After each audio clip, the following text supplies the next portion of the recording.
ಬೆಳಗಾವಿಯ ಆ ಚೋರ್ಲಾ ಘಾಟ್ನಲ್ಲಿ ನಡೆದಿರ್ತಕ್ಕಂತಹ ರಾಬರಿ, ದಿ ಗ್ರೇಟ್ ರಾಬರಿಯ ರಹಸ್ಯ ಬಗೆದಷ್ಟು ಬಯಲಾಗ್ತಾನೆ ಇದೆ. ಈಗ ರಾಜಕಾರಣಿಯೊಬ್ಬರಿಗೆ ಈ ರಾಬರಿಯ ನಂಟು ಇದೆಯಾ ಅನ್ನುವಂಥ ಅನುಮಾನ ಮೂಡಿದೆ. ಸೊ ಈ ರಾಜಕಾರಣಿ ಬ್ಲಾಕ್ ಮನಿನ ವೈಟ್ ಮಾಡೋ ದಂಧೆ ಏನಾದ್ರೂ ಮಾಡ್ತಿದ್ರಾ ಅನ್ನುವಂಥ ಅನುಮಾನ ಮೂಡಿದೆ.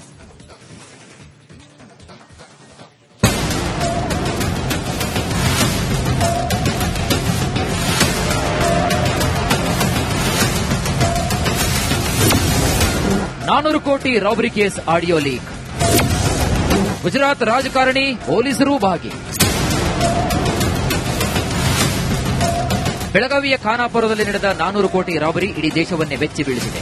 ಚೋರ್ಲಘಾಟ್ನಲ್ಲಿ ನಡೆದ ದರೋಡೆ ತಡವಾಗಿ ಬೆಳಕಿಗೆ ಬಂದಿದೆ. ಇದೇ ರಾಬರಿಗೆ ಸಂಬಂಧಿಸಿದ ಆಡಿಯೋ ಒಂದು ವೈರಲ್ ಆಗ್ತಾ ಇದೆ. ಆರೋಪಿ ವಿರಾಟ್ ಜಯೇಶ್ ಮಾತನಾಡಿರುವಂತಹ ಆಡಿಯೋ ವೈರಲ್ ಆಗಿದೆ.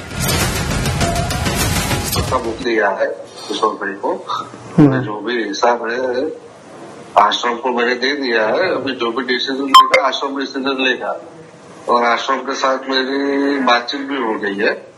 ठीक है, तो अभी समझ लो कि कल परसों में आश्रम वालों से उनका मैं मीटिंग करवाने का अरेंजमेंट कर रहा हूँ. 170 ಕೋಟಿ ಡೀಲ್ ಆದ್ರೆ 10% कमीशन.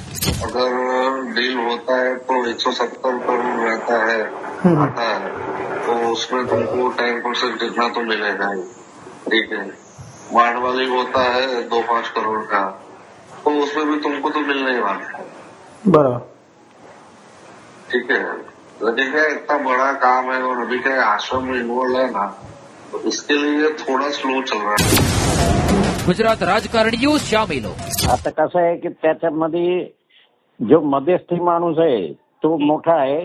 म्हणजे विराट आणि माझ्यामध्ये माणूस आहे तो फार मोठा माणूस आहे आणि मोठा पॉलिटिशियन आहे गुजरात. ನೋಟ್ ಬ್ಯಾನ್ ಆದ್ರೂ ಹಣ ಉಳಿಸಿಕೊಂಡಿದ್ದೇಕೆ? ಬಗೆದಷ್ಟು ಬಯಲಾಗ್ತಾ ಇದೆ 400 ಕೋಟಿ ರಾಬರಿ ರಹಸ್ಯ. ಬೆಳಗಾವಿಯ 400 ಕೋಟಿ ರಾಬರಿ ಹಿಂದೆ ರಾಜಕೀಯ ನಾಯಕನ ನಂಟಿರುವ ಗುಮಾನಿ ಎದ್ದಿದೆ. ಮಧ್ಯವರ್ತಿಗಳನ್ನು ಬಳಸಿಕೊಂಡು ಬ್ಲಾಕ್ ಅಂಡ್ ವೈಟ್ ದಂಧೆ ಮಾಡ್ತಿದ್ದಾನ ಅನಾಮಿಕ ಗುಜರಾತ್ ರಾಜಕಾರಣಿ ಅನ್ನೋ ಪ್ರಶ್ನೆ ಕೂಡ ಮೂಡ್ತಾ ಇದೆ. ಬ್ಲಾಕ್ ಅಂಡ್ ವೈಟ್ ದಂಧೆಗೆ ಆಶ್ರಮ, ದೇವಸ್ಥಾನಗಳು ಬಳಕೆ ಆಗ್ತಿದ್ದಾವ ಅನ್ನೋ ಅನುಮಾನ ಕೂಡ ಮೂಡ್ತಾ ಇದೆ. ಗುಜರಾತ್ ಮೂಲದ ಆಶ್ರಮದಲ್ಲೇ ಹಣದ ಎಕ್ಸ್ಚೇಂಜ್ ಆಗ್ತಿತ್ತ ಅಂತ ಪೊಲೀಸರು ತನಿಖೆ ಮಾಡ್ತಾ ಇದ್ದಾರೆ. ಅಷ್ಟಕ್ಕೂ ಕಂಟೈನರ್ನಲ್ಲಿ 400 ಕೋಟಿ ಹಣವನ್ನ ಎಲ್ಲಿಗೆ ಸಾಗಿಸಲಾಗ್ತಾ ಇತ್ತು? ಮಹಾರಾಷ್ಟ್ರದ ಸ್ಥಳೀಯ ಚುನಾವಣೆಗೆ ಅಕ್ರಮವಾಗಿ ಹಣವನ್ನ ಸಾಗಿಸಲಾಗ್ತಾ ಇತ್ತ? ಎಲ್ಲದಕ್ಕೂ ತನಿಖೆ ಬಳಿಕವಷ್ಟೇ ಉತ್ತರ ಸಿಗಬೇಕಾಗುತ್ತೆ.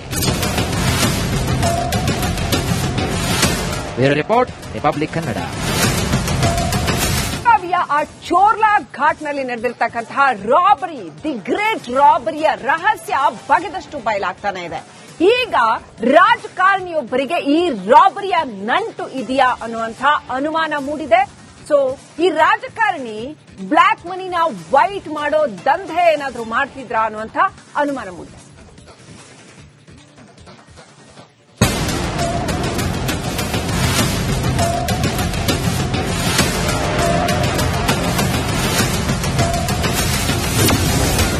$400 ಕೋಟಿ robbery case audio leak. Gujarat ರಾಜಕಾರಣಿ ಪೊಲೀಸರು ಭಾಗಿ. ಬೆಳಗಾವಿಯ ಖಾನಾಪುರದಲ್ಲಿ ನಡೆದ 400 ಕೋಟಿ ರಾಬರಿ ಇಡೀ ದೇಶವನ್ನೇ ಬೆಚ್ಚಿ ಬೀಳಿಸಿದೆ. ಚೋರ್ಲಘಾಟ್ನಲ್ಲಿ ನಡೆದ ದರೋಡೆ ತಡವಾಗಿ ಬೆಳಕಿಗೆ ಬಂದಿದೆ. ಇದೇ ರಾಬರಿಗೆ ಸಂಬಂಧಿಸಿದ ಆಡಿಯೋ ಒಂದು ವೈರಲ್ ಆಗ್ತಾ ಇದೆ. ಆರೋಪಿ ವಿರಾಟ್ ಜಯೇಶ್ ಮಾತನಾಡಿರುವಂತಹ ಆಡಿಯೋ ವೈರಲ್ ಆಗಿದೆ.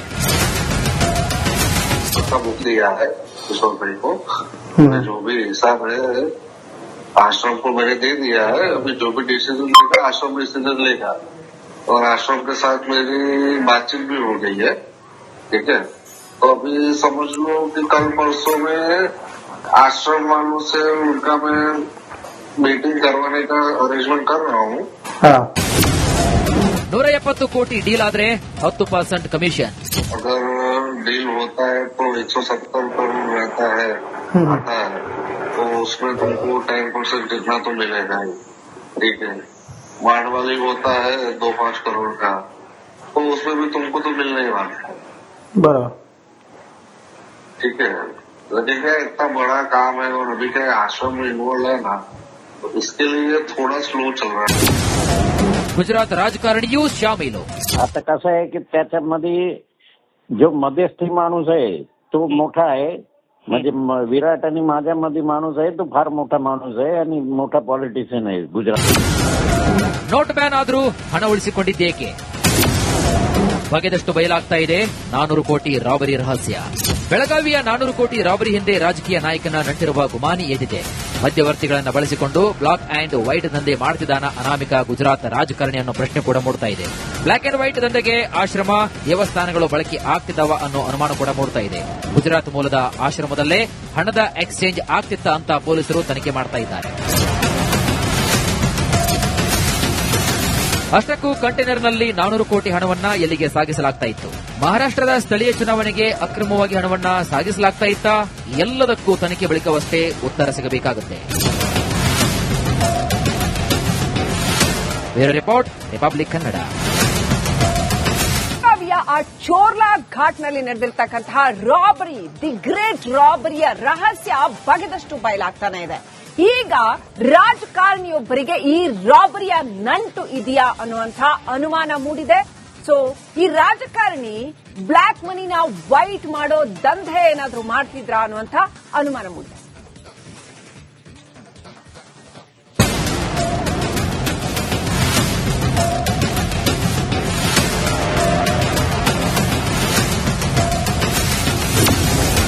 $400 ಕೋಟಿ robbery case audio leak. Gujarat ರಾಜಕಾರಣಿ, ಪೊಲೀಸರು ಭಾಗಿ. ಬೆಳಗಾವಿಯ ಖಾನಾಪುರದಲ್ಲಿ ನಡೆದ 400 ಕೋಟಿ ರಾಬರಿ ಇಡೀ ದೇಶವನ್ನೇ ಬೆಚ್ಚಿ ಬೀಳಿಸಿದೆ. ಚೋರ್ಲಘಾಟ್ನಲ್ಲಿ ನಡೆದ ದರೋಡೆ ತಡವಾಗಿ ಬೆಳಕಿಗೆ ಬಂದಿದೆ. ಇದೇ ರಾಬರಿಗೆ ಸಂಬಂಧಿಸಿದ ಆಡಿಯೋ ಒಂದು ವೈರಲ್ ಆಗ್ತಾ ಇದೆ. ಆರೋಪಿ ವಿರಾಟ್, ಜಯೇಶ್ ಮಾತನಾಡಿರುವಂತಹ ಆಡಿಯೋ ವೈರಲ್ ಆಗಿದೆ.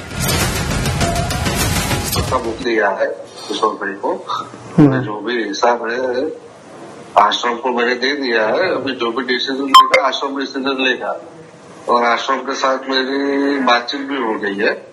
ठीक है, तो अभी समझ लो कि कल परसों में आश्रम वालों से उनका मैं मीटिंग करवाने का अरेंजमेंट कर रहा हूँ. 170 ಕೋಟಿ ಡೀಲ್ ಆದ್ರೆ 10% ಕಮಿಷನ್. अगर डील होता है तो 170 करोड़ रहता है, आता है, तो उसमें तुमको 10% जितना तो मिलेगा ही. ठीक है, वार्ड वाली होता है 2-5 करोड़ का, तो उसमें भी तुमको तो मिलने ही वाला है. बराबर. ठीक है, लेकिन क्या इतना बड़ा काम है और अभी क्या आश्रम में इन्वॉल्व है ना, तो इसके लिए थोड़ा स्लो चल रहा है. गुजरात राजकारणीयू शामिल. आता कसं आहे की त्याच्यामध्ये जो मध्यस्थी माणूस आहे तो मोठा आहे. म्हणजे विराट आणि माझ्यामध्ये माणूस आहे तो फार मोठा माणूस आहे आणि मोठा पॉलिटिशियन आहे गुजरात. ನೋಟ್ ಬ್ಯಾನ್ ಆದ್ರೂ ಹಣ ಉಳಿಸಿಕೊಂಡಿದ್ದೇಕೆ? ಬಗೆದಷ್ಟು ಬಯಲಾಗ್ತಾ ಇದೆ 400 ಕೋಟಿ ರಾಬರಿ ರಹಸ್ಯ. ಬೆಳಗಾವಿಯ 400 ಕೋಟಿ ರಾಬರಿ ಹಿಂದೆ ರಾಜಕೀಯ ನಾಯಕನ ನಂಟಿರುವ ಗುಮಾನಿ ಎದ್ದಿದೆ. ಮಧ್ಯವರ್ತಿಗಳನ್ನು ಬಳಸಿಕೊಂಡು ಬ್ಲಾಕ್ ಅಂಡ್ ವೈಟ್ ದಂಧೆ ಮಾಡುತ್ತಿದ್ದಾನ ಅನಾಮಿಕ ಗುಜರಾತ್ ರಾಜಕಾರಣಿಯನ್ನು ಪ್ರಶ್ನೆ ಕೂಡ ಮೂಡ್ತಾ ಇದೆ. ಬ್ಲಾಕ್ ಅಂಡ್ ವೈಟ್ ದಂಧೆಗೆ ಆಶ್ರಮ, ದೇವಸ್ಥಾನಗಳು ಬಳಕೆ ಆಗ್ತಿದ್ದಾವ ಅನ್ನೋ ಅನುಮಾನ ಕೂಡ ಮೂಡ್ತಾ ಇದೆ. ಗುಜರಾತ್ ಮೂಲದ ಆಶ್ರಮದಲ್ಲೇ ಹಣದ ಎಕ್ಸ್ಚೇಂಜ್ ಆಗ್ತಿತ್ತ ಅಂತ ಪೊಲೀಸರು ತನಿಖೆ ಮಾಡ್ತಾ ಇದ್ದಾರೆ. ಅಷ್ಟಕ್ಕೂ ಕಂಟೈನರ್ನಲ್ಲಿ 400 ಕೋಟಿ ಹಣವನ್ನ ಎಲ್ಲಿಗೆ ಸಾಗಿಸಲಾಗ್ತಾ ಇತ್ತು?